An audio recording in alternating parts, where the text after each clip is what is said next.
welcome. This is NTA Tuesday Live and I'm Cyril Stober. Agricultural practices in Nigeria have been a major economic attraction for ages, cutting across all strata of society and contributing more than 60% of the nation's revenue drive before the discovery of crude oil. Well, today the sector is fast picking up from a prolonged state of neglect through various initiatives to restore its lost glory. And this is more visible in the diversification agenda of the present administration. Now, as the world marks International Food Day, Tuesday Live will examine different reforms in the agricultural sector and the Nigeria food value chain. But before we go into that discussion, let's get to see this report by Musa Baba Aliu. The rains have started withdrawing in most parts of the country, creating an atmosphere for farmers to reap what they have sown. And markets like these are the first point of call for farmers, where they supply their produce for an exchange for cash. In a harvest time like this, prices of agricultural produce usually drop, as supply is always greater than demand. For the past two harvests, the prices of agricultural produce have remained high across the country. The recent figures released by the National Bureau of Statistics show that food inflation was as high as 21.83%. Factors responsible for this, according to merchants, are high demand and competition in purchasing, especially grains, and security challenges in some farming communities. So that's why I'm always praying for this banditry to be over, so that people can go back to our large-scale farmers can go back to their farms, whereby a person can cultivate 30,000 metric tons. While the security agencies are winning the war against insurgency and banditry, President Muhammadu Buhari has also directed key government agencies to find lasting solution to the disruptive and unpatriotic activities of middlemen and hoarders of food items. As our food production capacity has increased, food prices have been going up due to artificial shortages created by middlemen who have been buying and hoarding these essential commodities for profiteering. He also directed the Ministry of Agriculture and Rural Development to work with the Nigerian Commodity Exchange and the National Assembly to rehabilitate the National Food Reserve Agency to boost food production and address artificial food shortages created by the middlemen. The upcoming NAPTIP is developed to provide an integrated approach to agricultural development in terms of access and application of improved inputs, linkages between agricultural research and training institutions, input provision for farmers, agricultural mechanization, extension services, provision of rural infrastructure, access to affordable funding, climate change management, and suitable agriculture, nutrition, and finally, security of agricultural land and investments. Budgets can be allocated to training farmers on good agricultural practice, international best practices. For processors, they can also be trained on how to process their goods to comply with these international standards. The land is owned by the state government. So for the budget, the federal government has proposed, but the implementation has to be stepped down for it to be effective. It has to be in collaboration with the state and the local government. So the emphasis should not just be on what the federal government had proposed. Without that linkage, we will not see it happen. It has been observed that agricultural sector remains key to the economic diversification efforts, as the sector has remained consistent driver of the non-oil sector, contributing 22.35% and 23.78% to the overall GDP in the first quarter and second quarter of 2021. In Abuja, Musa Baba Aliu.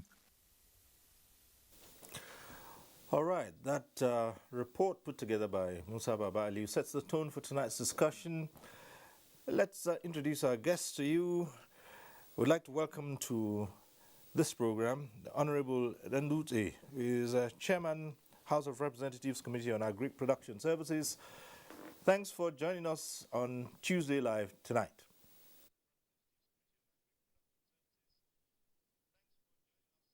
Okay, we're also joined tonight by Mohammed Kutaya here. He's a professor of agricultural extension at the Department of Agricultural Extension and Rural Development, Faculty of Agriculture, University of Ibadan. Prof, thanks for joining us tonight. Here tonight, the National President of the All Farmers Association of Nigeria, Kabir Ibrahim. Thanks for joining us tonight. Thank you very much. Good to see you again. Thank you. Thank you. And joining us via Zoom from Kanu is Salamatu Garba, founder, Women Farmers Advanced Network, WOFAN, and lead consultant on UNDP food security projects. Thanks for being with us tonight.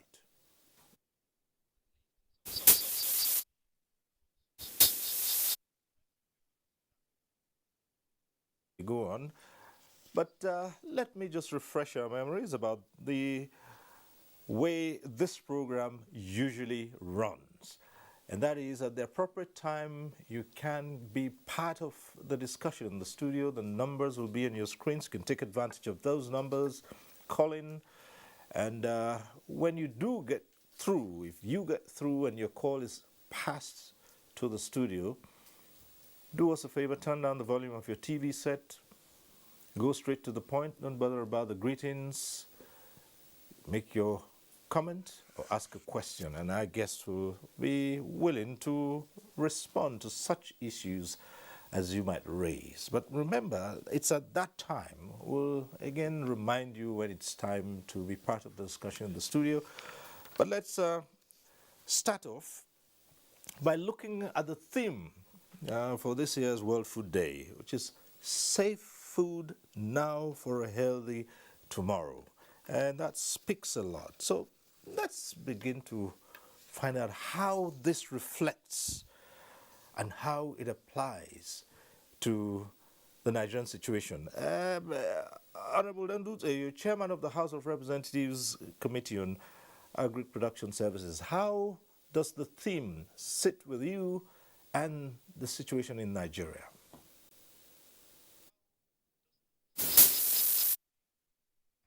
Chairman House Committee on Agri Production and Services.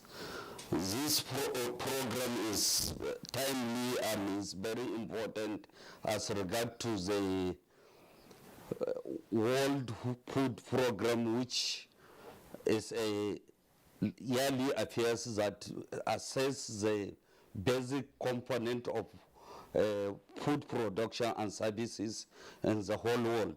So if you look at what is happening in Nigeria, you may discover that there is significant progress as regard to food production and services, because when this government came in, they ensured that they ban all importation of foods for the betterment of the small farmers holders in Nigeria, who are the key component of making business responsible and make the country great.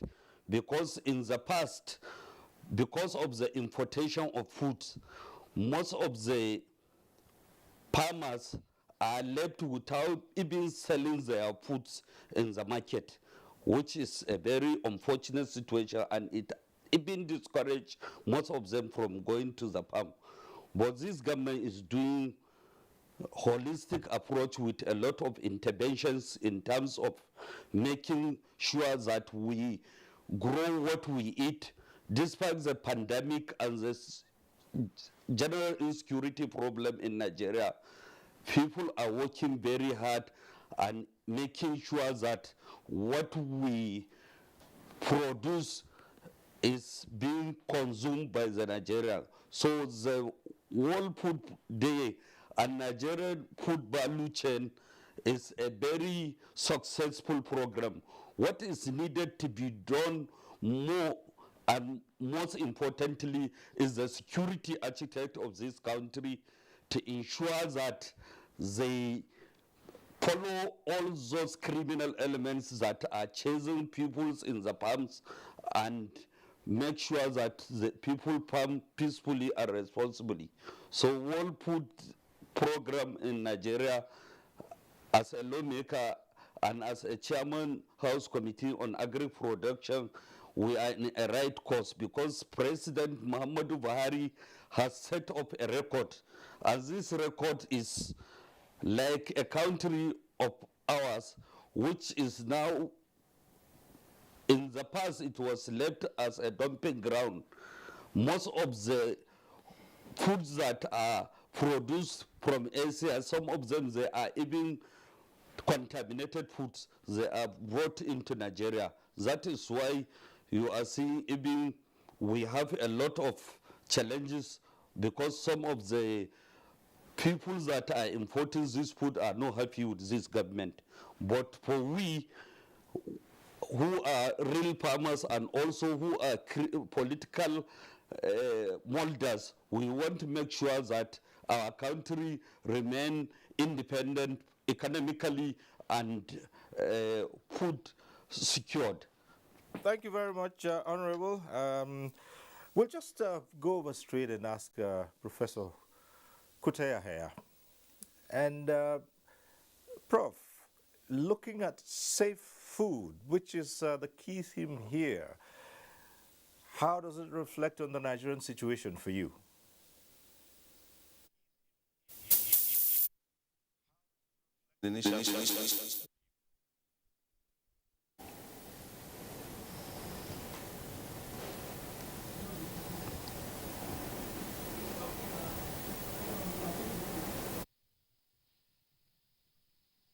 We'll return to you in a moment, but I have here the president of the All Farmers Association of Nigeria. And so, safe food, that's what we're talking about today. Food safety or safe food? Okay. The thing is that we have to very seriously interrogate the issue of food safety. The component of food or food security or food system or the components are four: production, processing, distribution, and consumption.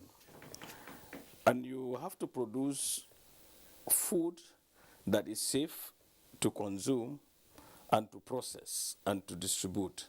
So it is important that the farmers are taught to embrace good agricultural practice, that they should not put chemicals that will interfere with the quality of the food, that the methodologies that they use do not in any way contaminate the food, and that foods are produced based on understood and accepted agronomic practices.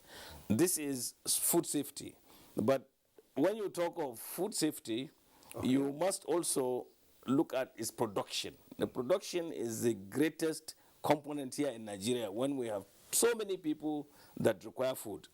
And I believe, I don't know how you got the theme of this World Food Day to be food safety.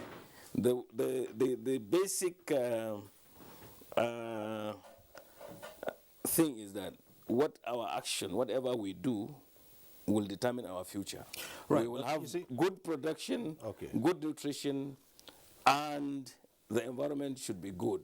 Okay. And then we should have a better life. How about on the other side of it, looking at safe food, food that is safe?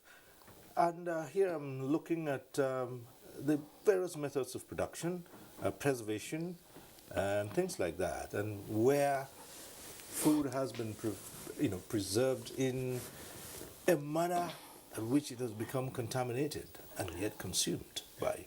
Well, you see, the point we must make in Nigeria is this: the safety will be endangered because our power does not work.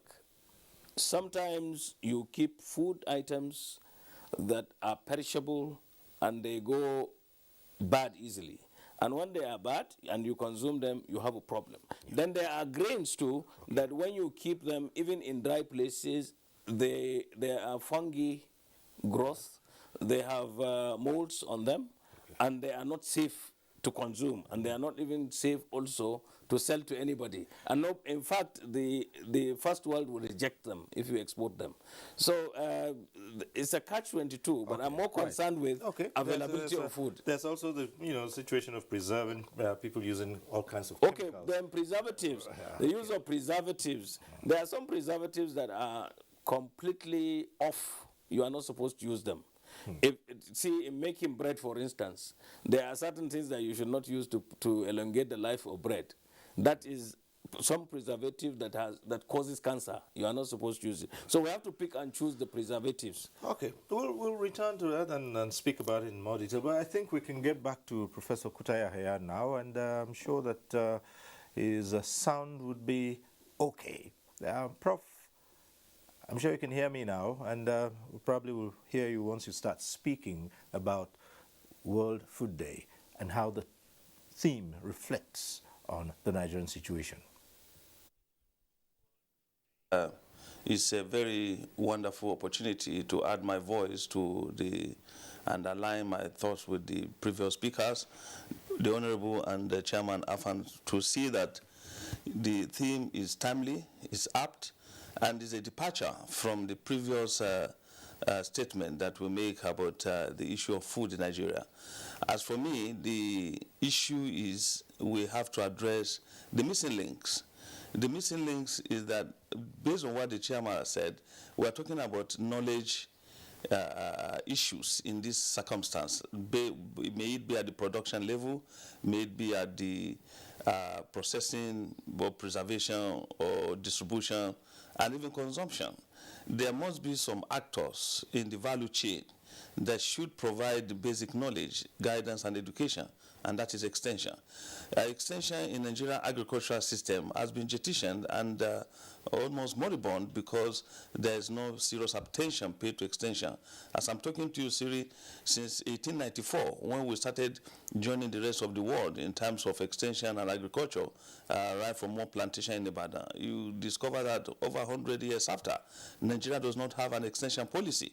And talk about capacity building, talk about training, talk about the current innovations is a challenge. So for me, I think while giving kudos to this government for bringing agriculture to the front burner, and indeed the ban, as the Honorable said, on certain food items that we could produce in Nigeria is a welcome development, and we must give it to President Muhammadu Buhari for that singular action of abiding faith with that policy. In many instances, when some of these policy pronouncements are made, after a while, after pressure from key stakeholders, they will jettison it, and they will start doing it either through the back door or somehow because of the pressure. But the president has sustained that tempo, and farmers are now smiling to based on their activities. But in order to live up to the theme of this year's World Food Day, in line with Nigeria's value chain development initiative, we must of necessity integrate agricultural extension in terms of the design and implementation of all agricultural programs in order to keep pace with the global best practices. We need innovation platforms, and that extension can be the driver in providing education, providing guidance, providing promotional services, so that everybody in the agricultural value chain will have somewhere to go in terms of knowledge sharing, in terms of knowledge generation from research institutes, from universities, from all the other institutions that are involved in agricultural processes. The entire agricultural system need a sound and solid agricultural extension intervention in order to address the gaps. As we move forward, we cannot continue to emphasize only on production. Sometimes the farmers get to disadvantage after glut. They get discouraged if they don't have proper information about how to preserve, about where to channel their product for appropriate marketing and prices, you discover that even middlemen cut away their goods, who have not been involved in any act of the production, who spent nothing, and they go to reap the profit. Farmers are not able to break out of the farm gate. But this time around, with the series of interventions by the Central Bank of Nigeria, by other development partners supporting Nigerian initiatives like the Value Chain Development Program by AFAD, the World Bank initiatives, and other interventions, the rural access and mobility interventions of evacuating food out of the rural populations. These are key achievements that this government must be commended for. Right now, RAM, for instance, was in 5 states, but RAM is now going to expand to another 13 states. That means good news for all the farmers that have their product locked up in the rural areas. And we must give kudos to this government and all the partners that are involved so that Nigeria will be better and that we can take advantage of what will happen in other climes by entrenching agricultural extension as a key component, as a major driver in the agricultural system in Nigeria. Thank you very much. Quite extensive, especially the need for good extension practices.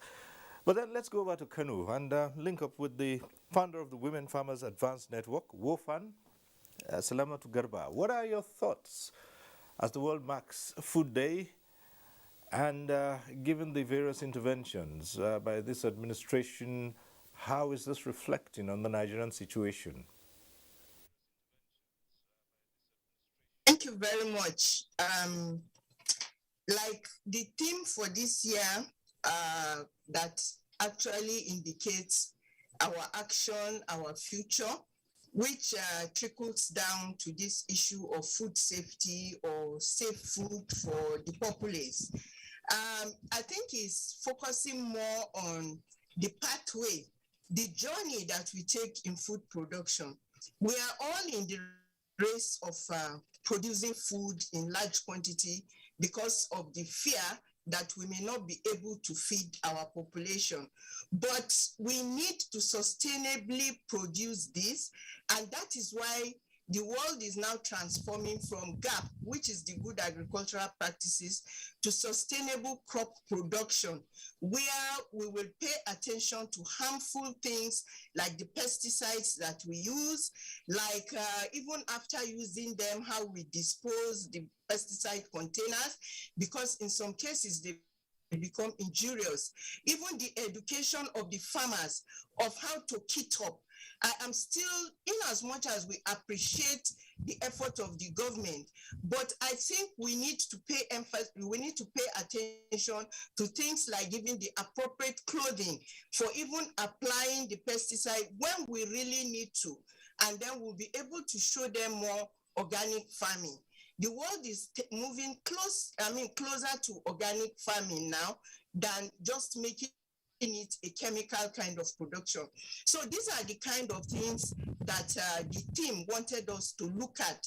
Sustainability of this, apportioning the appropriate roles again, not just production, but in which aspect of the production are the men taking a role, in which aspect of the production are women taking an important role? And not just that, how are we even doing the production? Are we still tilling the soil with hoe, for God's sake, in the 21st century? And we want it to feed over 200 million people. By now, we should be showcasing our farmers with simple agricultural technology, which makes it cleaner. Let's take the rice value chain, for instance. If I link it to this theme, I would rather say from the farm, these farmers should have even harvested using agricultural equipment in a very clean way, that they just use simple hand cutters, very cheap, affordable. They will cut this and avoid even the stones right from the field. Those are the kind of things that this year's team is paying attention on. And I think we missed it somewhere. It's more than just ordinary production, but producing it in a sustainable, safe, and clean way that will be useful and reach the standard anywhere in the world. Very much. And at this point, the next step would go to is to find out how the huge funds that have been committed to agriculture by the administration, how it has impacted on sustainable, safe, and clean production, just away from the usual good agricultural practices. And let's go over to Honorable Ndute and ask, so much has been put into agriculture. Are we paying much attention to sustainable and safe production practices now? This ninth assembly, we are doing more to ensure a safe and a very good product as regard to what we eat in this country, because there is a plant variety bill which was passed into law and assented by the president. And last 3 weeks, I sponsored a bill popularly known as pesticide bill, as just Haji has spoken on the issue of safety, because most of these problems we are having is because of what we eat, because most of the chemicals applied in the food value chain so affected us. That is why we have a lot of cancers, diabetic, and a lot of illness, because there is no regulatory framework to ensure food security and food safety for a better success of the system. So we, as lawmakers, the bill has passed the first and second reading. We are coming for a public hearing to ensure that we make food very, very safe and very sustained and responsive food that is supposed to be done. As what Professor said, there is a missing link in most of the farming activities in Nigeria, but those missing links were trying to be corrected by this government.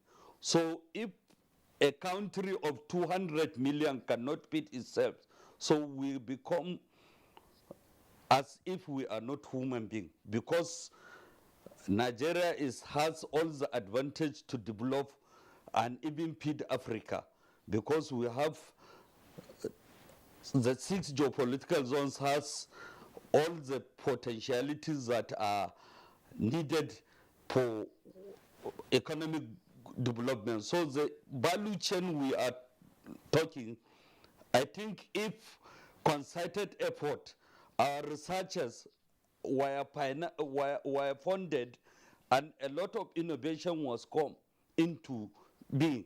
And we recently approved mechanization program under the Federal Ministry of Agri and under the Green Imperative program, which is basically to sustain agricultural production in the country so that it will have a good value addition to most of what we are having in the past. So as regard to the progress in this country, we are making a lot of progress, and my respected president of AFA knows that we have a trip to Netherlands and we have seen a lot of progress. And food production, if it is properly utilized and funded, I think it will be a substituted means to oil that is becoming a substituted means, because there is a lot of ethanol and a lot of electronics motors that are using the oil is becoming an old, we solely depend on oil, so it's not feasible for the country. What is important now is all the research institutes we have, all the government agencies that are supporting agricultural value chain must come on deck to have a framework that will not be will support and enhance progress of this development. So I think we are in a right course, and we are starting it all over, because it has been neglected in the past. As the professor said, when the government officials were put on pressure, so if there is any sustainability programs that will make the future of this country, so the government will succumb to it, to the pressure, because most of these importers and most of these transporters that are importing food, and they don't want this type of feeding ourselves as a nation and as a country. So it's a kudo to the president and commander-in-chief of the armed forces. What is needed now is to set up a framework so that we can add value addition to most of been raised so far. Let's take it to the African president. I want to go back to the contributions made by the founder of WOFAN. And she spoke about the image of the farmer, which to a large extent, we see still the hoe and the cutlass tilling the soil. Mechanization is still a far, far, far, far away from us. And then the question of pesticides that are used in farming practices, and of course, the fact that many farmers still use so many harmful chemicals in production. Well, you see, this is a very serious problem. And that's why I think the honorable member and chairman of the House Committee on Production has been harping on safety and some of the measures that are being taken, some of the bills that are now acts. The sine qua non to production or agriculture is seed.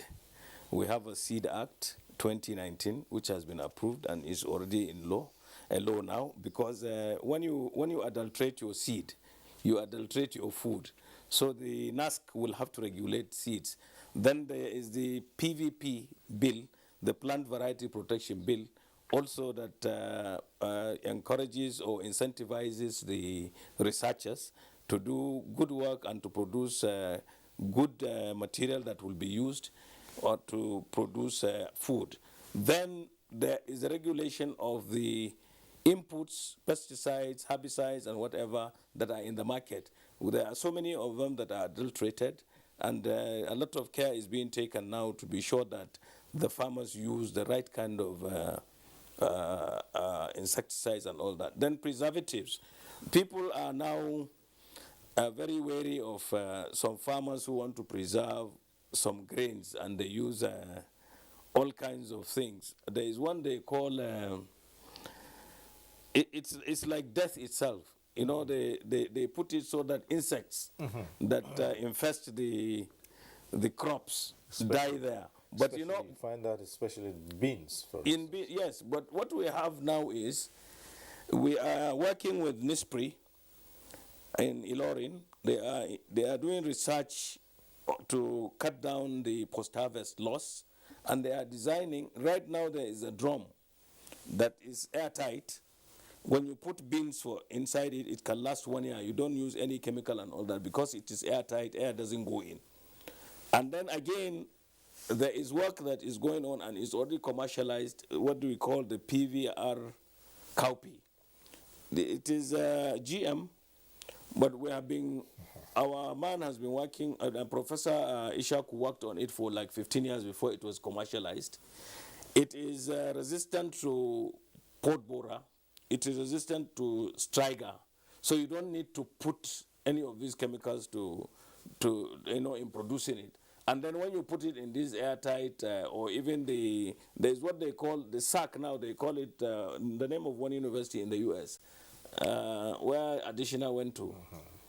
There are sacks there, they call them, I've forgotten the sacks, they are in the market. When you put whatever you produce in those sacks, insects do not infest them. So there are many, many measures. And then again, the issue of hoe and cutlass. As unfortunately, our mechanization is still not there. You know, we have been talking about borrowing money from Brazil and bringing tractors, combined harvesters, and other equipment in kind. You know, we have been talking about this since 2017. It is not yet here. But, well, there are so many companies coming into Nigeria to sell tractors and equipment. The farmers themselves may not have sufficient money to buy them. But you know, agriculture takes place in the states. So every government in Nigeria has to really take the bull by the horn. The agriculture has to be given attention, not roads, dualized roads with street lighting and all that. The people want food first. Some people are driving their last cars and we are spending our money on building roads and all that. We should concentrate on agriculture. Let us have food security, food sufficiency before we get back into that. All countries in the world started this way. If you take the United States, for instance, food is foremost.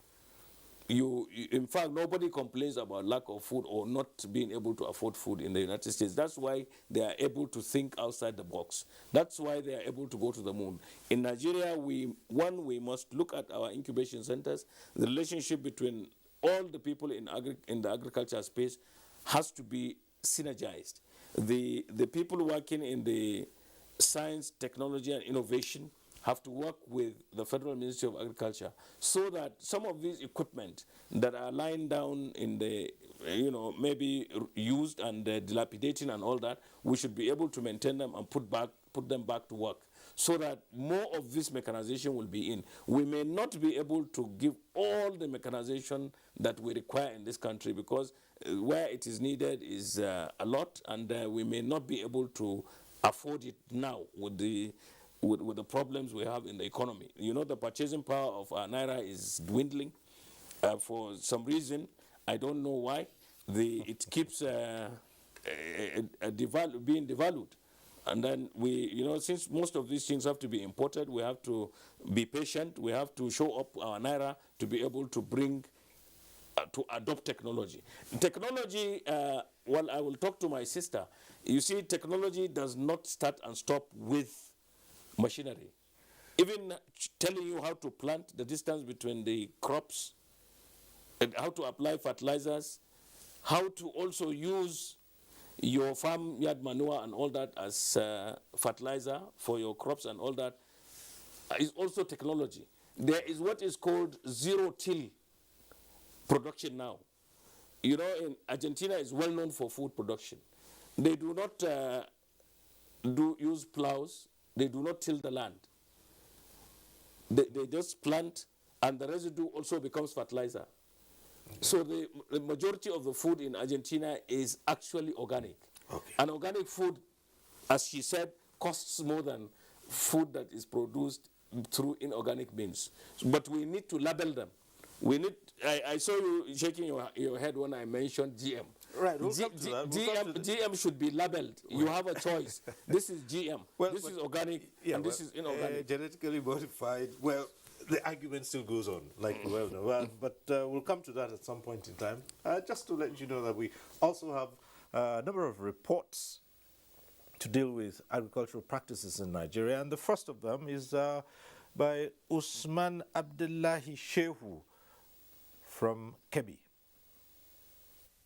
In 2015, when President Muhammadu Buhari took office, he promised to diversify the country's oil-denominated economy by investing more in agriculture to encourage farming activities. The government aimed at national food self-sufficiency and increase foreign exchange earnings through the sector. Since then, agricultural promotion policy was launched to succeed the agricultural transformation agenda policy of the previous administration. The policy was designed to ensure provision provision of required legislative and agricultural framework, micro-policies, security, infrastructure, and institutional mechanism to allow farmers access essential inputs, finance, information, agricultural services, and markets. The Anko Borrowers Program is the only major support farmers received in rice and wheat production in Kebbi State, which mobilize farmers and multiply yields, as stated by the state chairman of All Farmers Association, Alhaji Usman Dangwandusuru. Like Anko Borrowers, that one helped farmers a lot. Federal government used to send foundation seed to farmers. You don't have civil servants who are retired and those in active service going into agriculture, going into rice production, contractors, politicians, what have you. All those who, before this time, regard farming as an activity for rural dwellers are now coming to engage in agriculture, especially rice production. The emergence of numerous mega-capacity rice mills in the state is a testimony. Kebbi State has potential advantages to improve other crops' value chain, as currently the state produces sesame seeds, groundnuts, beans, cassava, sorghum, and millet, to mention but a few. And all these value chains are produced in commercial quantities. On its side, the Kebbi State government is up and doing to support all farmers in the state. In this year's wet season alone, 500 bags of fertilizers were distributed to each of the 225 electoral wards across the state, plus improved seedlings, insecticides, and herbicides at subsidized rates to complement federal government efforts in the quest for national food security. Recently, the National Emergency Management Agency distributed farm inputs that includes pumping machines, fertilizer, and improved seeds, among others, to support hundreds of farmers devastated by the 2020 flood disaster in the state. All right, let's go over to Professor Kutaya here at this point. And one of the other issues that we've listened to tonight is the question of access to seedlings and seeds. And yes, while you go through the extension services, have we been able to provide those high-yielding varieties for the farming population? And how have we done towards that? And how has that worked towards ensuring food security? Prof.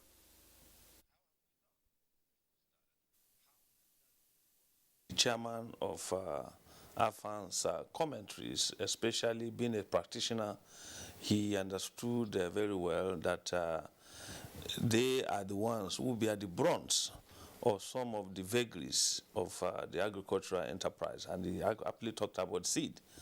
But the departure I have is that when we talk about agriculture, we are so much engrossed in talking about crops and crops. We have ignored the livestock, fisheries, and aquaculture as critical components that will drive the economy and reduce the burden of that sector. The interventions that have happened over the years in this crop sector have not been replicated to a large extent in the other sectors that are critical. And that is a clear explanation for some of the gaps and conflicts that we're witnessing today. So we need to also look at the entire gamut of the agricultural system holistically, so that while we are talking about seeds, we are also talking about pasture production, we are also talking about livestock, and we are also talking about fisheries, we are also talking about aquaculture. And primarily, as he said, yes, we may have beautiful, some of these seed technologies developed, but if nobody is bringing it to the attention of the farmers for the benefit of adopting or having access to them, it becomes null and void. So we must of necessity still go back to the basics. We must create a synergy and innovation platform where seed producers and those who are into production will converge and have some kind of appreciation of what is happening, and then translate it to the end users, the farmers, so that they can maximize their potential. And indeed, the issue of mechanization remains a mirage. It's like a dream in our agricultural policy process. We are still dreaming about getting it right in terms of the massive land. For example, Niger State alone, with 76,000 square kilometers of land, that is capable of accommodating 2 zones at a time. With that massive land, 80% arable, with bodies of waters to support irrigation and dry season farming. I used to give example of Tunga Cow irrigation scheme in Wushishi local government that continue to produce rice in 3 cycles because of availability of the irrigation facility. So with all these things, if we have to improve and really take agriculture to the next level in terms of quality and quantity, we must of necessity expand the scope beyond the current thinking. So therefore, I will call on all the actors, the AFAN, the legislatures, the executive, to have a common platform where they can engage and see what are the gaps, so that the people at the ivory tower universities doing research, for example in soil, when you talk, nobody is talking about soil issues in terms of compatibility, in terms of chemical composition, in terms of the desire that they don't even need to add chemicals to them because of the fertility nature. And also, environmental impact assessment is very significant for us as a nation, because many of the industries, their affluence goes into the water bodies, goes into the environment and contaminate the soil. Many of the farmers use the waters from the affluence of these rivers to irrigate their crops. In the end, you can imagine the carcinogenic and other elements that can go with those kind of environment and production. You see the product, you don't know whether if they are GMO products, you don't even know whether if they are organic products. All you want is food in the stomach. So we must of necessity begin to have a clear-cut policy in terms of environmental impact assessment to hold industries responsible, and also all the actors must come together and have continuous round table on some of these discussions, so that we don't leave it to the Federal Minister of Agriculture alone, or the State Minister of Agriculture alone, or leave it to the legislature to come up with policy initiative or legislations that can drive the process. The All Farmers Association of Nigeria, all the stakeholders, and other sectors in livestock, fisheries, and aquaculture must of necessity be integrated into this agenda, so that Nigeria will actually have a total, cover for agricultural system.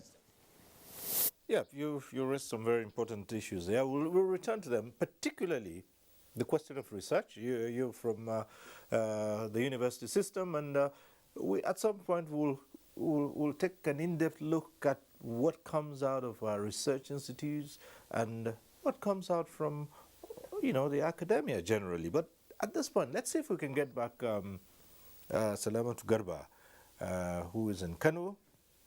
And the question here is livestock and fisheries. Now, yes, perhaps we spent so much time talking about tilling the soil and crop production, and we haven't looked so much to the direction of livestock and fisheries, for instance. But there are also safety challenges there.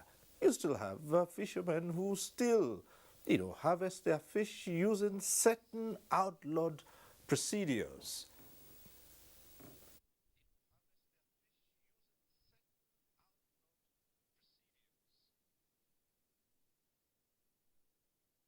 Can you hear me?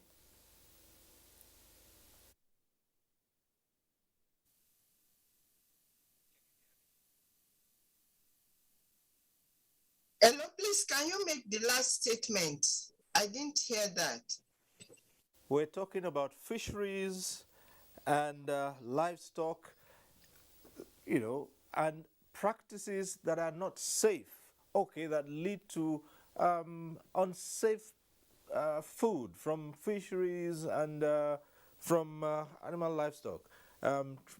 People who try to make maximum gains by feeding the animals certain things that are not safe for human consumption. And in fisheries, some carrying out fishing practices that are not safe?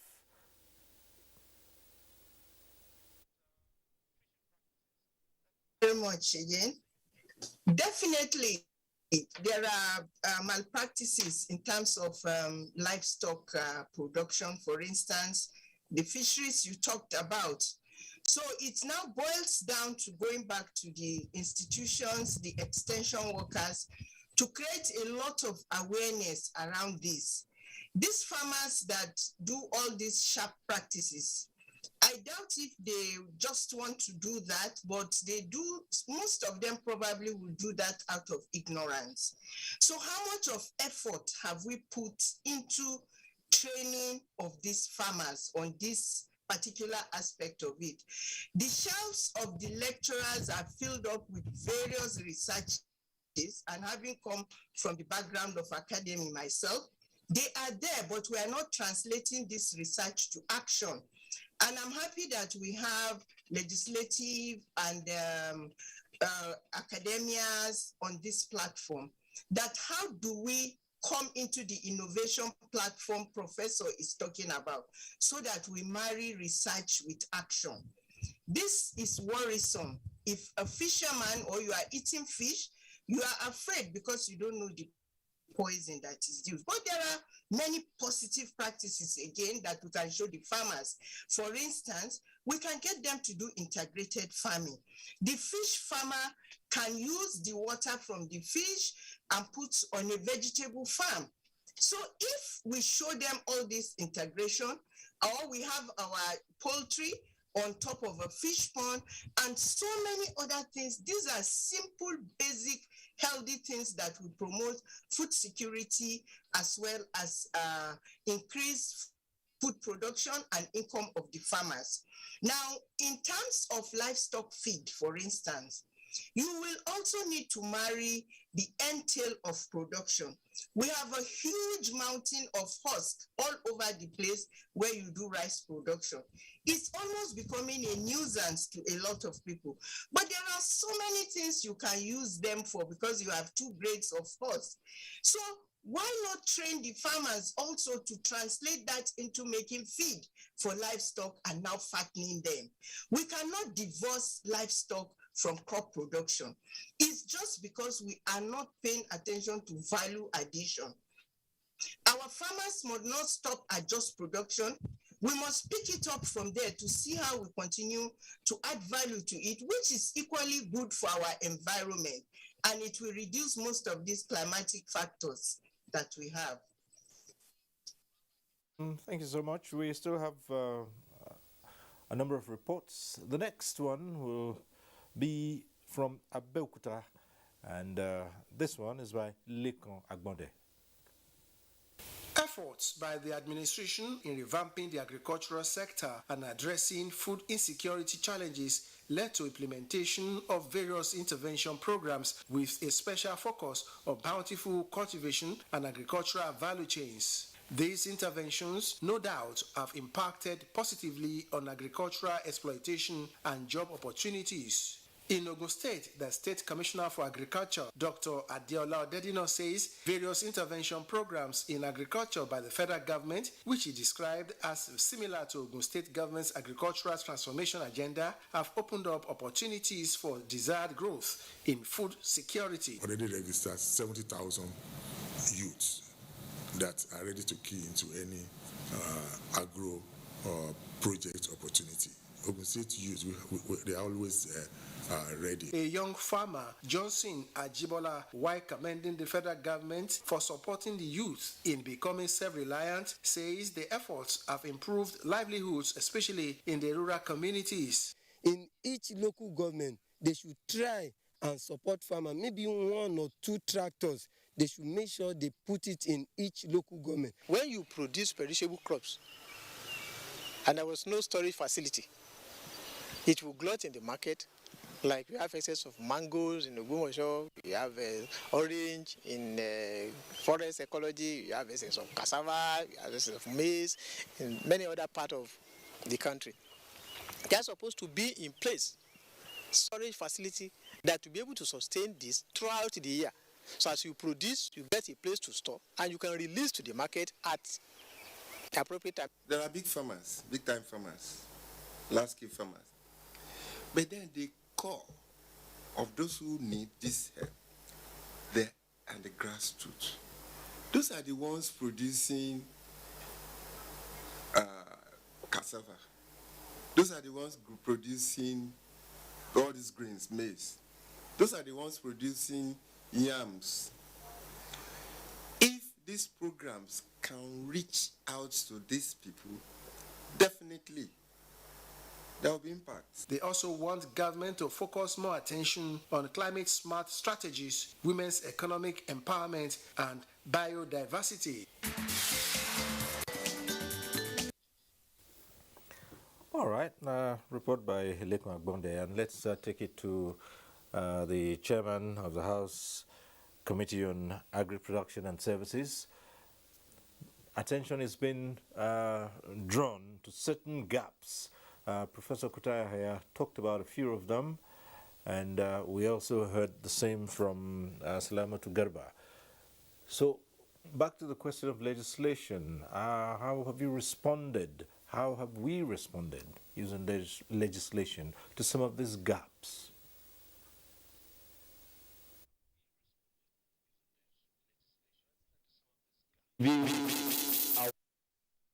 And also we have to inculcate discipline into our youths. Our younger generation now are becoming very lazy, and they don't want to work for a better success of this country. They are looking for a white-collar job from one office to another. Agriculture is a key component that can sustain most of the economy of the world. So we as lawmakers, we are working very hard to ensure that there is law that will make agriculture in Nigeria very responsive, coupled with what the president is working towards, making sure that we produce what we eat. What is important and fundamental, even the security agencies and the judiciary has to enforce laws that are being used for the betterment of this country.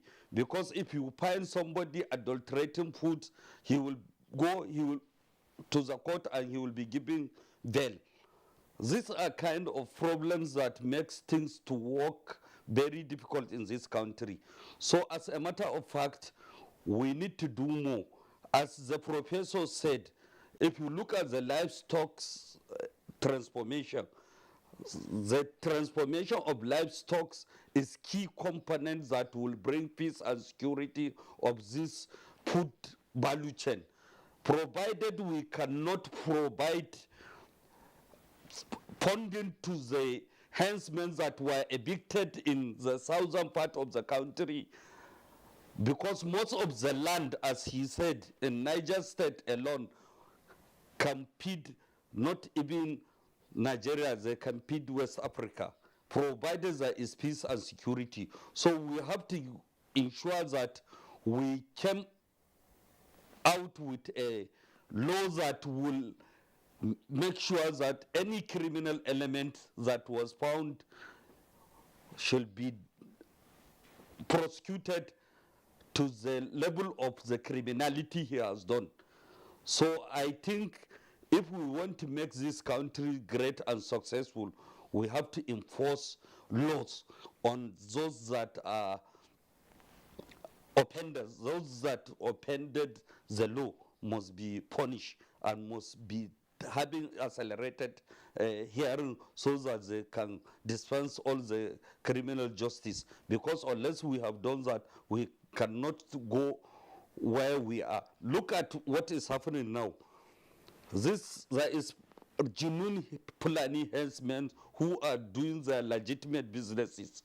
Now they have to come to the safest areas where they will have peace and stability, because most of this bush was taken over by bandit and criminal element. and the security architect failed to go and have a sustained operation to ensure that, because if you look at what is happening, is a shame in this country, provided the security architect cannot go to the bush and chase out those criminals and manhunt them and have a coordinated operation as regard to this. If we want to talk on the value chain of Nigeria, we have to make sure that we have to ensure peace and security of life of our citizens. So I urge, and we hope to support all the needed laws that will give the security outfit and the executives to work towards ensuring peace and security of this country, provided we have not chased out these criminals. Okay, at this point, we'll take a short break. When we return, the phone lines will be open, and we'll have more on safe food and food security in Nigeria. Stay with us on NTA Tuesday Live. We'll be back shortly. Nigerian youths are about the greatest assets the country has at the moment. It is therefore not surprising that the administration of President Muhammadu Buhari is strategically responding to the yearnings of the youth through multiple projects and programs. Youth Entrepreneurship Support Years by Bank of Industry, the Youth Investment Fund by the CBN, and several other conditional cash transfer programs. Recruitment of 774,000 social workers, majority of whom are youths, and so many other projects that are beneficial to youths directly or indirectly. If the administration can do all this, definitely with a degree of patience and time, it can achieve more. Nigerian youths must come together to say no to terrorism, no to vandalism, and no to all disruptive tendencies. Hashtag Youth for Greater Nigeria. Pacifying the youths, unifying the nation.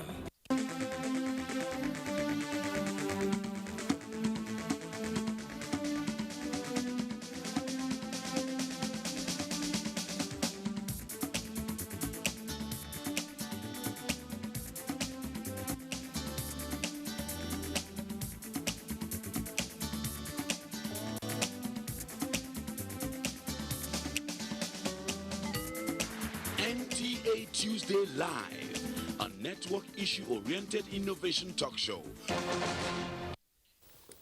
Thanks for staying with us.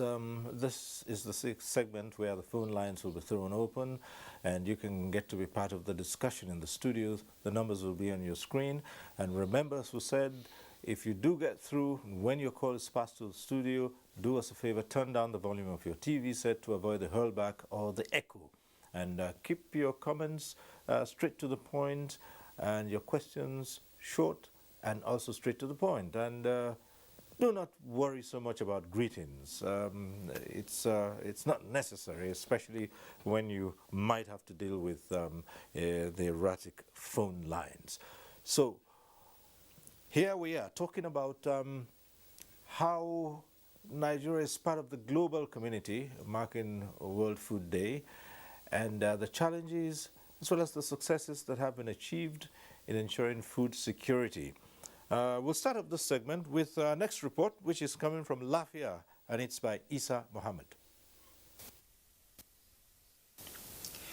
Nasarawa State is one of the top agricultural producing states in the North Central Zone, owing to its comparative advantage in production of a wide range of crops. Farmers and traders in the states attributed bomber harvest this year to high rainfall, favorable climate condition, adoption of mechanized agriculture with government support and intervention by other relevant stakeholders. Production this year is a little bit high, but as you can see, after the production, who will come and buy? Nobody.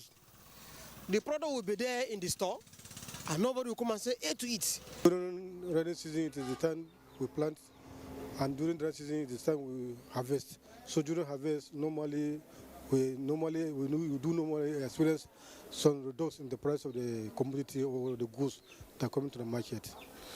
Project Manager, National Agricultural Development Program, Alanana Emmanuel said, federal government's COVID-19 agricultural intervention, as well as the national state government sales of subsidized fertilizers and other farm inputs, have contributed in no small measure in boosting food production in the states. And if these supports are made, they are made to encourage this farmer to increase their production, so that at the end of the day, the issue of food security will be tenable.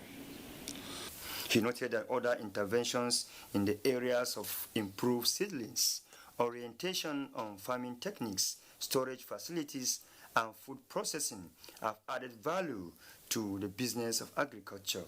Those four produce can be harnessed together. Farmers can come together. Now, if you go to Duma, you see a lot of individual shops storing sesame seeds. He cautioned that despite laudable interventions and supports, farmers must be consistent with best global agricultural practices, especially in rural areas, to positively contribute to the food security program of government. Right. Thank you very much. And now let's look at another aspect of how agricultural practices have been carried out here. And it was mentioned at the start of this program, talking about wastage and storage. President Afan.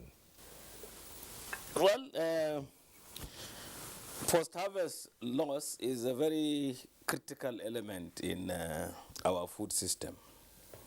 Sometimes it goes to 45 or even 50%.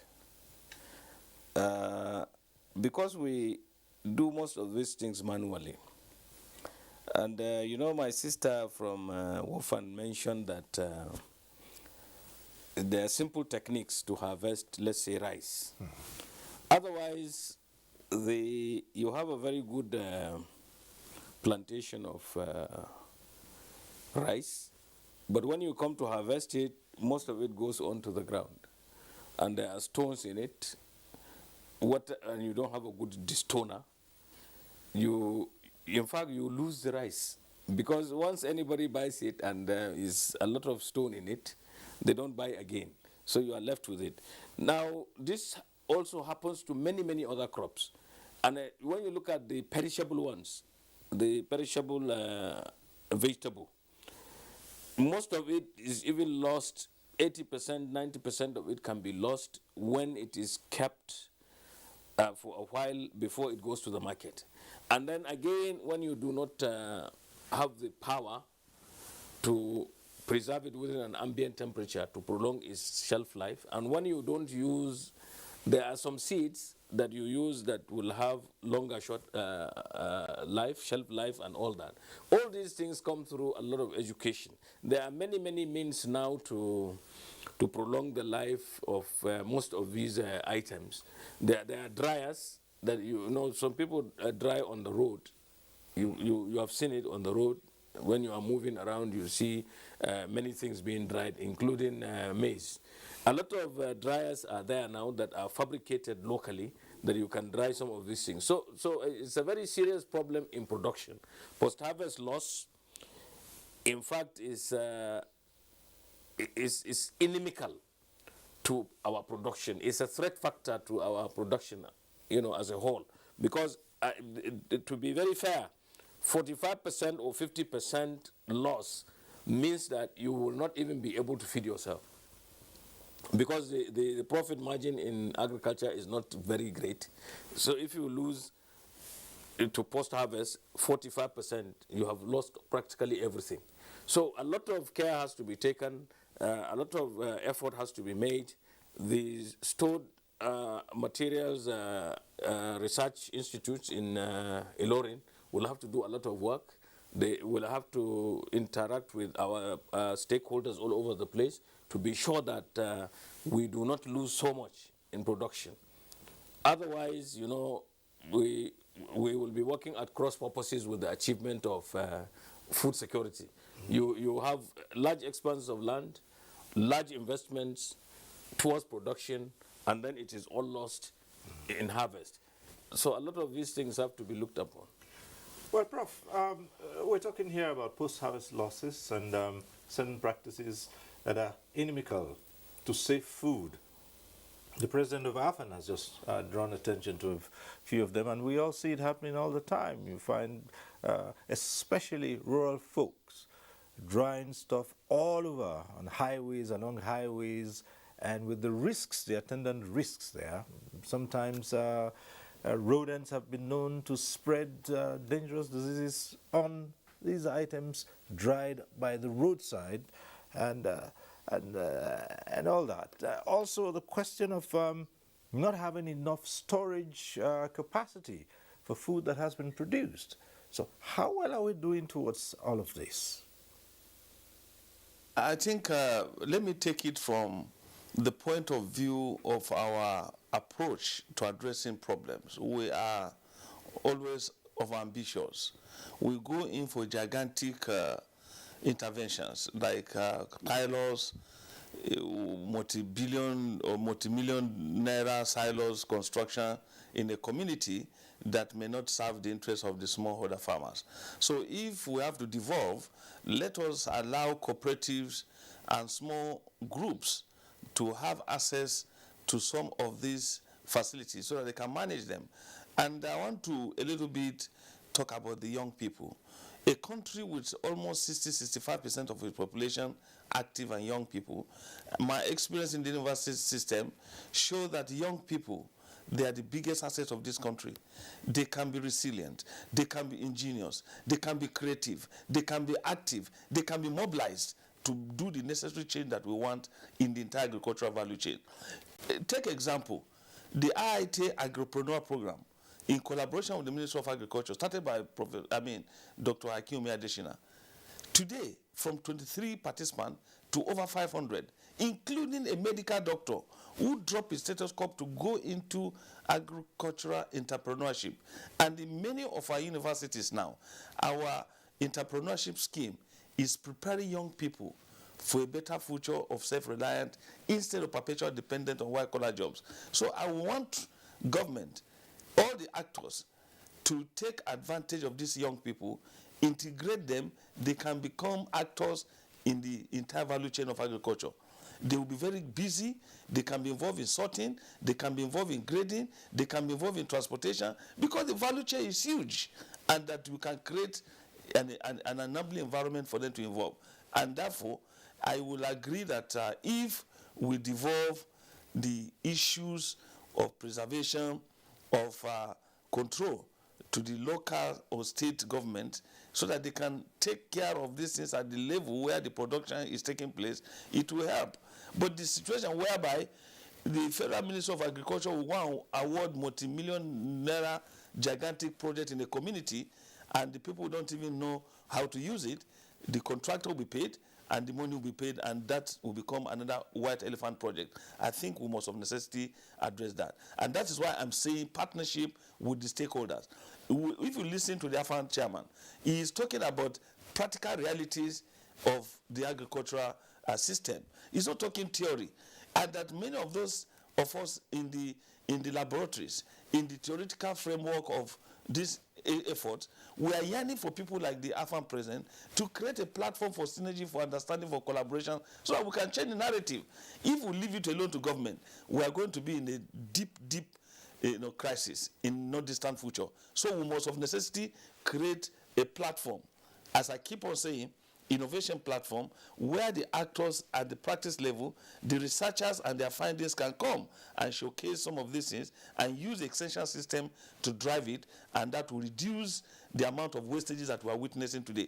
Most of those farmers that are using the roadside to do all these things, it's out of ignorance. How many of them are aware that some of the rodents in interaction with some of those foods can transmit some deadly diseases, this ravaging fever that has become a problem and is attributed to a species of rat. So if we have to educate the farmers, it's part of the extension package on how to give them the leeway of preservatives or preservations that are safe for their consumption and for would-be consumer outside their own environment. Well, there's also the aspect, let me just go back to the Honorable there. There's also the aspect of evacuating produce from where it's produced to available markets. That is also a source where, you lose out on, a huge percentage of the production, especially when it comes to fruits and vegetables. Okay, thank you very much. If you look at the discussion made on this very important issue of preservation and for sustainability of this, there is need to engage the critical stakeholders that are producing those products in local communities, because most of the projects, as he said, are becoming abundant because most of the people are not engaged into that. So if the president of APAN and the other association and the critical stakeholders will come in, because I know how hardworking and determined under his leadership towards making food productivity and sustainability in Katsina, because we came from the same state, and he is working towards achieving a reasonable success of this country. So there is need to have a synergy between the government and the private sectors, most especially those that are committed towards progress, because Nigeria is blessed. We have all the basic raw materials for development. What is needed is an impediment. If there is a policy makers that come in, they will tend to set aside those that are responsible. That is what happened in the last 2 years in agricultural sector, because this president has been working very hard to ensure that small farmers holders were put in a very perspective program. So we as lawmakers, we are ready to support and engage the critical stakeholders, both the research institutes and the associations that are working toward making food security and sustainability of this country. And most of these institutions were not utilized for a better success. Let's take NAFRI, where they produce livestock. There is a lot of innovation and invention in that place if they are fully funded. And if you go to income in Ilorin, they are highly mechanized system which need to be utilized for a better success of all these preservation, so that post harvest losses can be minimized, and we can utilize the talents of these youth that are the most vibrant and determined, because there is no substituted means that can reduce these unemployment programs than farming. If we want to get it more collaborated with the critical stakeholders and well funded by the government, both the CBN and the budget sector of the economy, I think we can produce what we will eat. We can also export for foreign currencies to make this country sustainable and responsive. So I urge the political heads of most of the agencies, they should put all problems aside and face the reality of issues that we are, because the country needs to have a private set of all these associations that are determined, who knows the real farmers, not briefcase farmers who are sitting in Abuja and they are using the advantage of government intervention.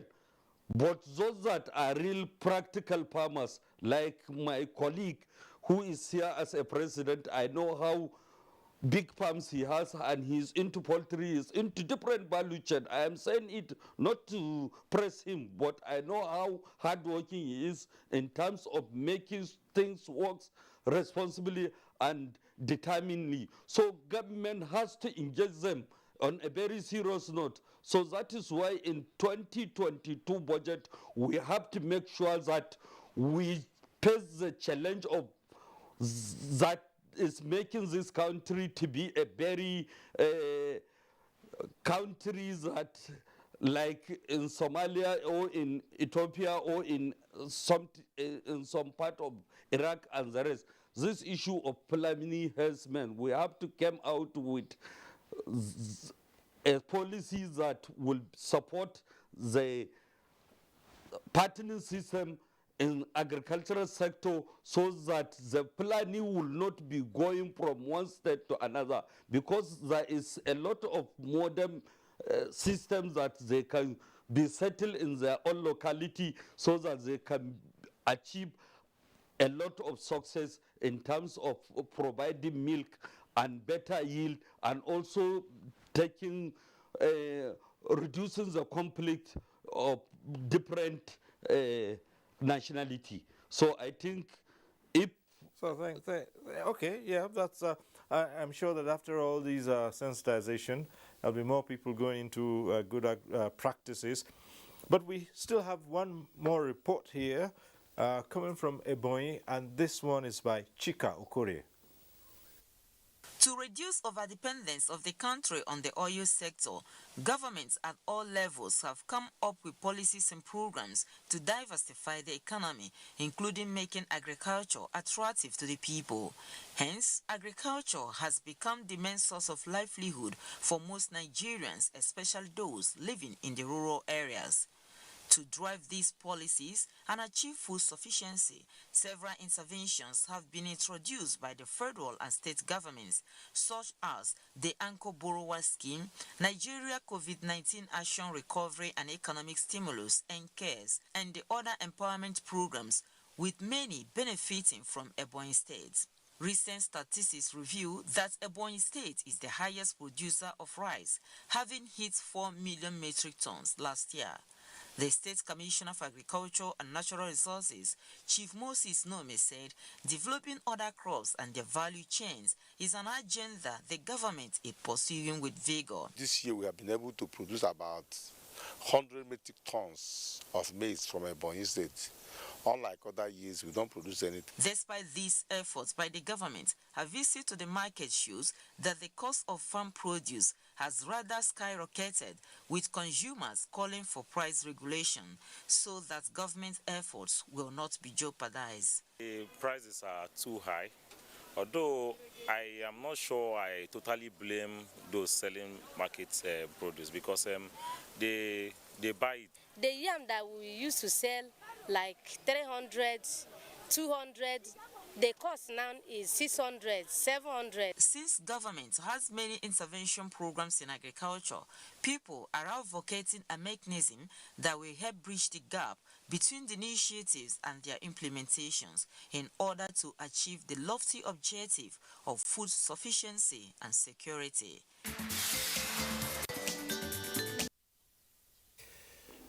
All right, and another aspect of food security and food sufficiency has to do with costs, the price of food. This has been of concern, and only recently President Buhari himself spoke about the high cost of food, which he blamed on middlemen. Let's go over to Kanu and talk to the Wofan founder. And the question of the high cost of food, if we're producing that much, and even what's been produced is beyond the reach of many people. Some say it's the middlemen, and some say there are other factors here responsible. Let's hear your views on this. Okay, thank you. Many factors contribute to cost. One, it will go back to the issue of the laborious way that we produce and harvest.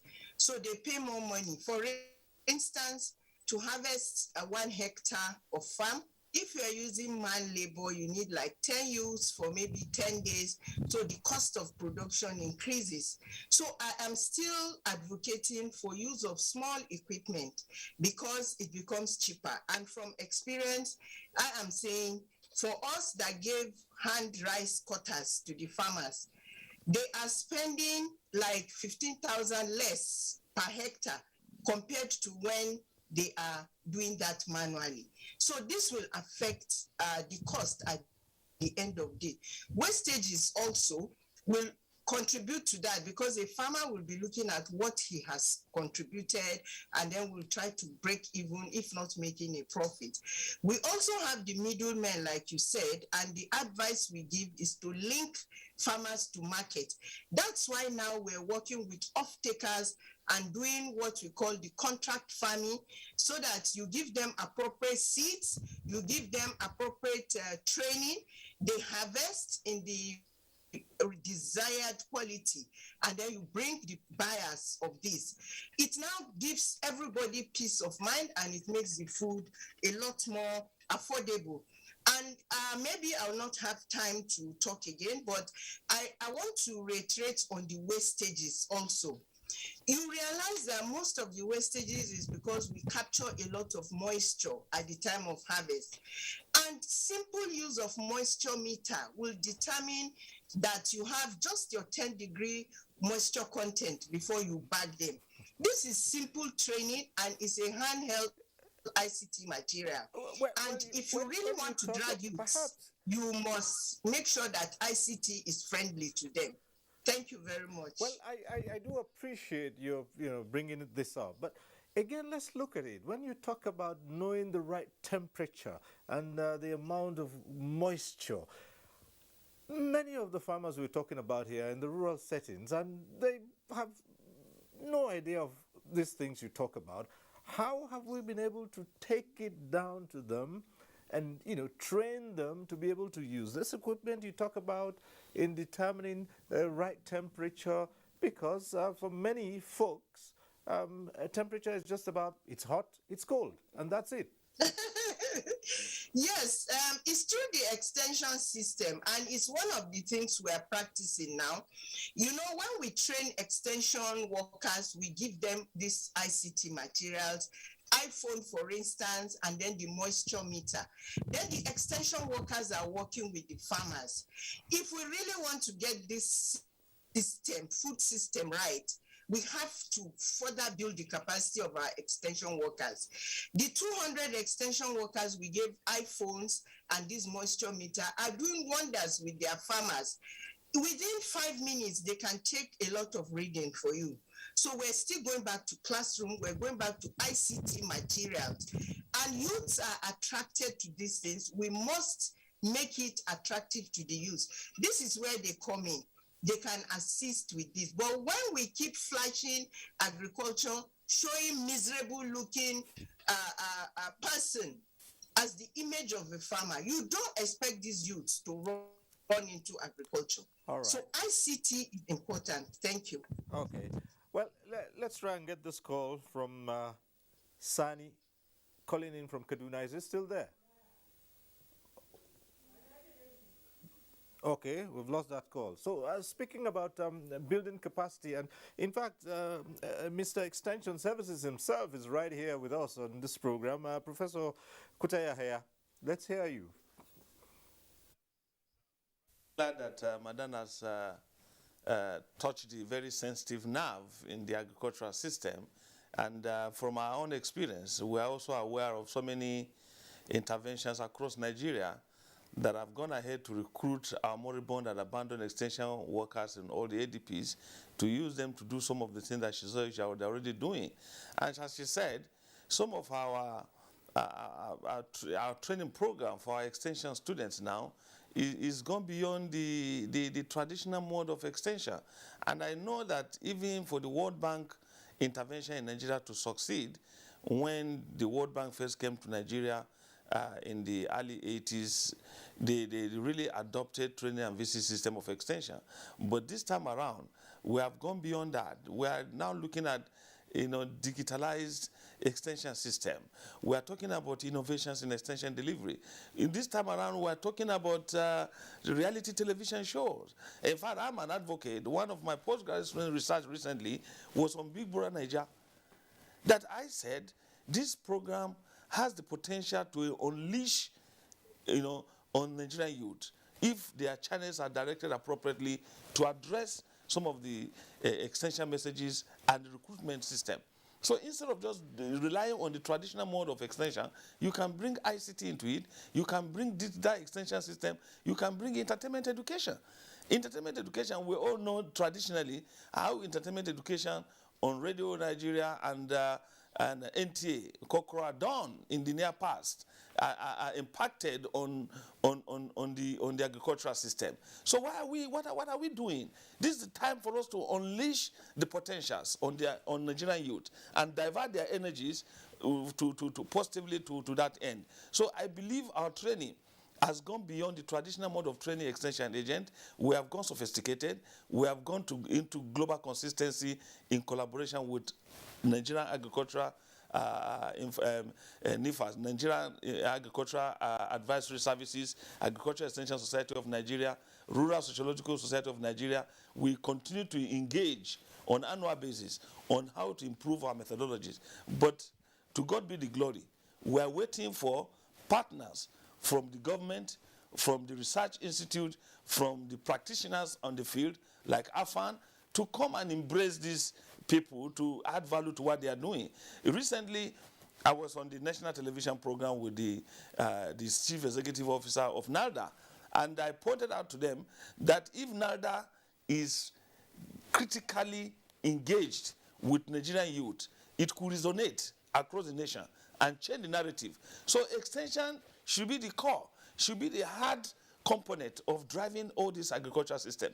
I'm happy, Madam alluded to that fact, and I'm waiting on the AFAM chairman to unleash extension into the agricultural innovation drive in Nigeria.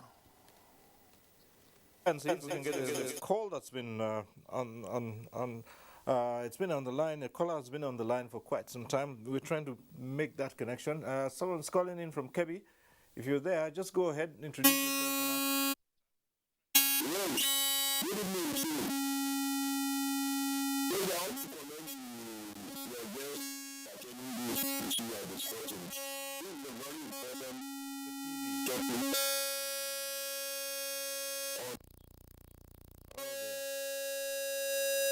Okay, some challenges there with getting the audio right, unfortunately, and that seems to have been the only call that we've been we've been able to put through so far. It's not been a very telephone-friendly night on this program tonight, but we'll keep trying. Hopefully we'll get one or two in before we round off. But let's come back to the AFAN president. So much has been said about the AFAN president, activities of farmers to push through, education of the farmers, collaboration, extension services. Let's hear you. Well, I like what Prof is doing. I like the energy he's exuding. I like what he's talking about in terms of digital extension. There is what is called digital green. Out of India, I think they are doing very hard work on that. You just sit at home and view how things are done. A certain crop is being managed and produced efficiently and all that. I think we should embrace that. And I would like to reach out to Prof. I will get his number today. We are enthusiastic about all modes of extension work, because that will help our farmers, especially those who cannot read and write. And Madam is doing a good job. I know out of Kano, she's bringing up women and they are very effective in what they do.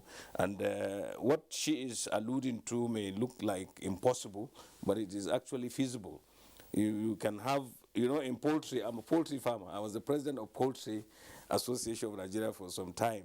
We rely on thermometers to know the temperatures, because the ambient temperature, once it goes to like 44, 45 degrees, you see the chicken dying. Its liver will simply rupture. You must do that. And then also when you compound your feed, you must you cannot grind corn or the energy component when it's not very dry, when there is too much moisture in it. And the feed will not last long because there will be molds and fungal growth on the feed. So you must be conscious of this. Every poultry farmer knows that he has to maintain the temperature, and then also in the protein component, you must be sure that the protein percentage, 44% or so, has to be maintained. If it is too much, it will not work. If it is too little, it will not work. So we know all these things and we embrace them, but we are willing to, our eyes and our hands are open to embrace what everybody is talking. You know about them, but I'm thinking here of how you're building the capacity of the farmers from Denchitagi to Shata to all over. What we rely on in my, where I am at the head office of AFAN is we disseminate information to every ward in Nigeria. We are present in 774 local governments of Nigeria. Are present in all the 36 states plus FCT. So even this conversation we are having is going to be transmitted to everybody, every farmer, and in the language that they understand. And so whatever we get, if I discuss with Prof and I get information from him, I will disseminate this information right down the line. So whatever we get, we give the farmers. That's why we are their leaders. We are not. We cannot teach them outright because there are so many. We are like 30 million in Nigeria. So we rely on information technology to be able to tell them what we are seeing. And every farmer is ready to learn. You know, when you tell any farmer that this is good and it will transform his condition from peasant to a rich farmer, because every one of them knows now that they have to do agriculture as a business, not for subsistence only. So they will embrace whatever technology we bring.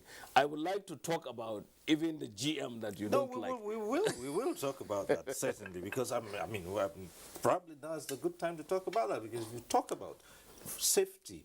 One of the concerns of many people is about GM and whether it is safe and if it's allowed in this country. There have been so many arguments back and forth on it. Let's hear from the... So, you know, we have the Biosafety Agency. Before you release for commercialization any crop that is GM, it has to pass some tests.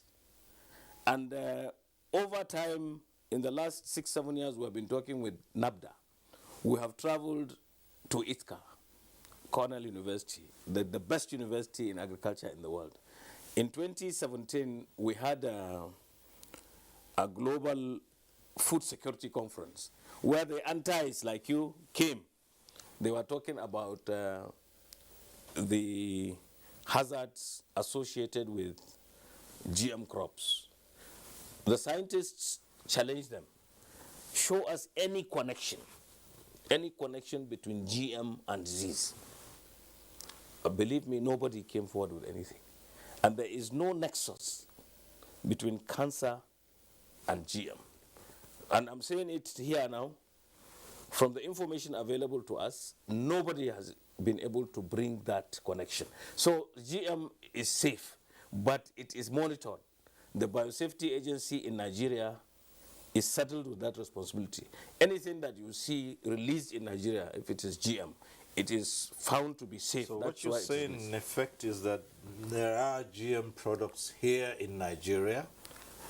I was going to tell you this. You had been eating yellow rice. I mean, you know, the one that used to come before the president said we must produce all the rice that we need. Most of it is GM. You have been eating it, you didn't know. But what we are now doing is whatever is GM will be labeled so that you have a choice.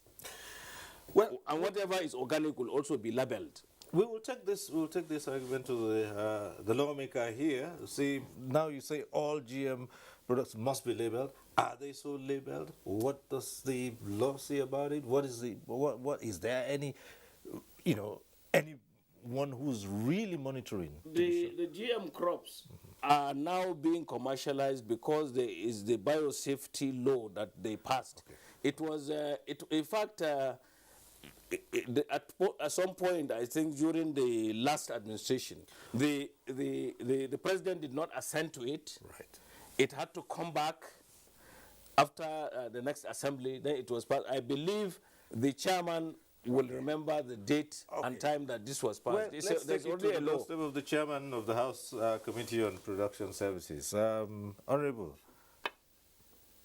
As regard to these very important issues we are discussing, any issue of innovation and invention need to be guided and be followed with a due process of law governing the system. Provided there is no framework for the better use of all the value chain we are talking, so we cannot achieve what we want to achieve. If you look at Britain is the first country to embark on agrarian revolution.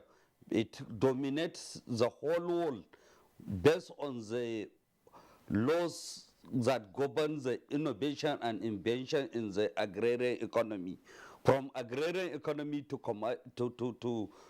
commercial economy. So they came with a laws that are being sustained, and as what my colleagues were saying, based on this discussion, there is need to put all the critical stakeholders on ground to ensure that what we are trying to come out with, we are coming out with something that is sustainable and affordable for the less privileged, and also for the export promotion of this economy. Agriculture is the key to success of any country. For us, Nigerians, that we have a teeming population, and each and every part of this country is blessed.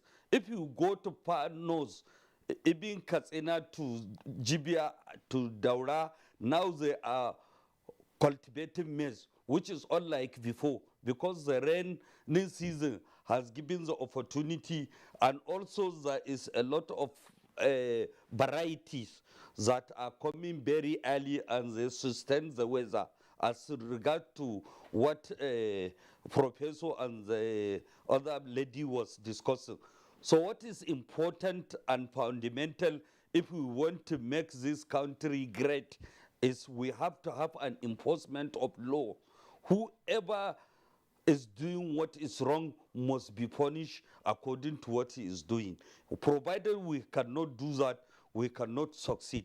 Nigeria has all the comparative advantage because what we produce in Nigeria is consumed to Niger, Burkina Faso, and like maize and other different value chain.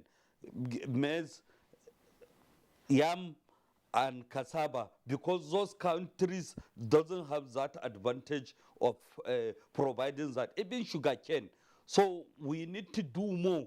Our researchers has to come in and become more holistic in their approach and come out with innovation and invention in terms of making this country great and involving youth as a critical stakeholders, because they constituted the majority, and women are even coming into farming. So there is also need to use irrigation system impeding this country, because we have a lot of dams that are abandoned. But kudos to this government is working towards installing most of these dams so that they can be utilized for a better success. But for us to succeed in this criminality and banditry must be flushed and must be ensured that within a 3-month framework, if the state governments and the local government and the vigilante and the security state will coordinate and have a sustained operation, it will be a thing of the past. Provided we cannot do that, people will be killed, people will be put under fear, people will be put under different hardship for kidnappers and criminal elements. And those that are politicizing it for the sake of their own selfish gain, Nigeria is blessed. If you take my local government, which is Funtua, 30% of the population, because of it cosmopolitan Yorubas, where do you expect them to go? If you took the population, 5% of them are Igbos, where do you expect? They don't know even their ancestral home. So we need to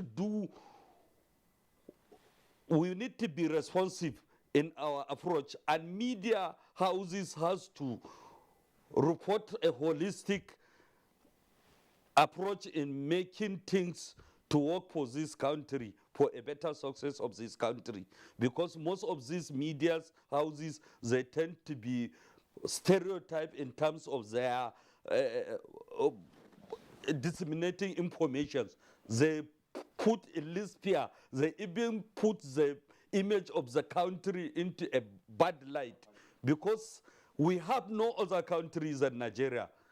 And there is a lot of advantages which our diversity has given to us, because we are supposed to go beyond the religion or beyond tribe. If you want to contest, you go and canvass votes, not killing people. Look at what is happening in Imo State. It's very unfortunate and sad. Look at what is happening in the Northwest. And we are grateful enough to have a good governor in Borno State, because he works towards ensuring peace and sustainability in most of.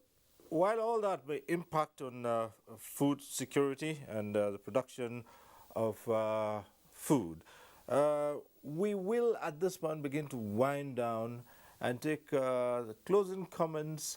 But first, before that, I'll go over to Kanu and quickly take the views of the Wolfen founder on two aspects. Quick one: should we support GM while there are concerns, safety concerns being raised? Quickly, and then your closing comments on how to ensure that the country gets food secure. Okay, thank you. The GMO, as we've been talking about, is linked to climate factors, somehow, a percentage of it, in a need to meet provision of seeds that either are early maturing and so on and so forth, brought all these ideas. And like Architect Kabiru said, it is very, very important for us to critically look at the seeds, the impact on humans, and if there are some chemicals in it, what percentage of it is the human body accepting? So a lot needs to be done, and it is our agencies that are looking at the safety aspect of these GM seeds that we need to look at, whether it's NAFDAC, Nigerian Standard Organization, and even the biochemical area of it. A lot needs to be done. But I know most of them are addressing climatic factors, because we are now having less than 120 days rainfall as compared to how it was before.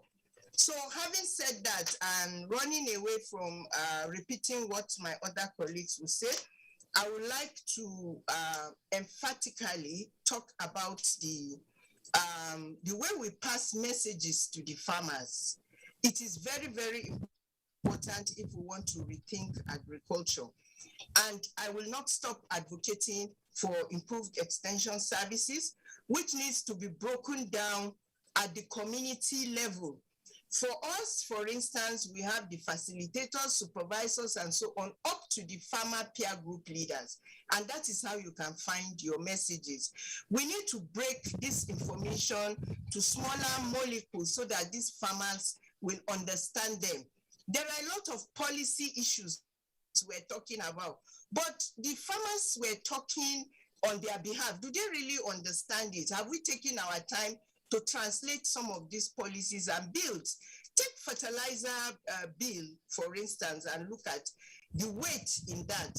Do the farmers really get the message that they need to penalize anybody they find adulterating fertilizer?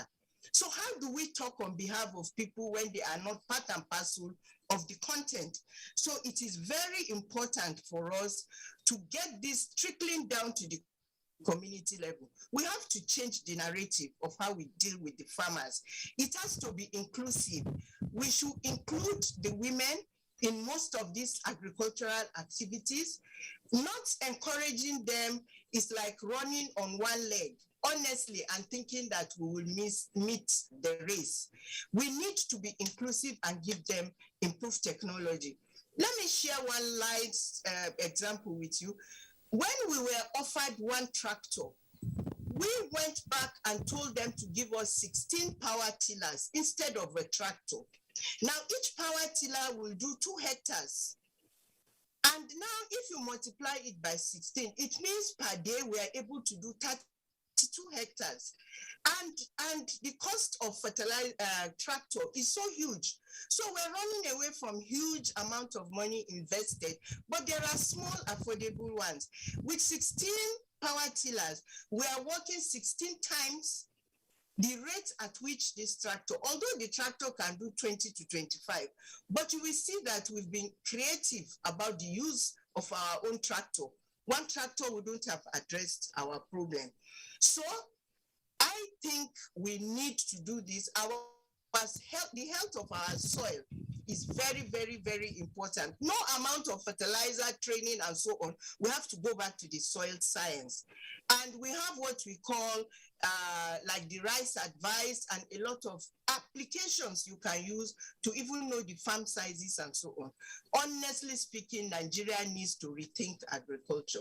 I rest my case. Thank you very much, Salama Tugarba, founder Women Farmers Advanced Network, WOFAN, lead consultant in UNDPG Food Security Projects, who joined us from Kanu via Zoom. Thank you very much for being on this program. Thank you. Thank you. And Professor Mohammed Kutaya Haya, 30 seconds, if you can, your last words. I think Madam has eaten deep into my opportunity, but because she spoke so well on extension and justification, I will take it that there is no need to repeat that. But most importantly for me, GM is a product of research and science and technology. We must improve science and technology as we move towards achieving the global vision of food security and food safety for Nigeria. I commend the effort of all the stakeholders, and I'm very happy NTA is doing what is uncommon, educating and bringing stakeholders together to synergize for the good of Nigerian agricultural system. NTA is a mobilizer. NTA is a change engine. We must take advantage of the NTA. And that is why I'm going to engage the chairman of AFAN after this program, because Samad Bello Memorial Foundation on the 11th of November is organizing a roundtable of all the stakeholders, and AFAN chairman is the #1 invited to that roundtable, and the chairman House Committee on Agriculture, as well as the Senate chairman on Agriculture, Dr. Abla Ademo. So with that meeting, sir, I'm sure we're going to unfold another agenda for extension and agricultural value chain on November 11th. Please keep a date and don't miss it, because this is what NTA has done. I never knew that I was going to meet AFAN president here. So extension is going to take the nation by storm if properly harnessed. Thank you very much. Thank you very much. And what better note to end this conversation than on this. So just like to say thank you very much to Honorable Dendute, Chairman, House of Representatives Committee on Agri Production and Services. We thank you very much for coming on this program. Thank you for sharing your and for the AFAN President, Architect Kabir Ibrahim, National President of the All Farmers Association of Nigeria. It's always a pleasure to have you discuss these matters. Thank you for being here. Thank you very much. Thank you. All right. And that's our program tonight. Unfortunately, it wasn't a very friendly night for the telephones, and we tried to make those connections, but it didn't quite work out. But anyway, we do know that quite a number of you were part of this program and tried to reach us. We hope that you've were able to take something away from this program. So thank you for being part of it. And next week, we'll be back with NTA Tuesday Live. I'm Cyril Stober. Continue to stay safe.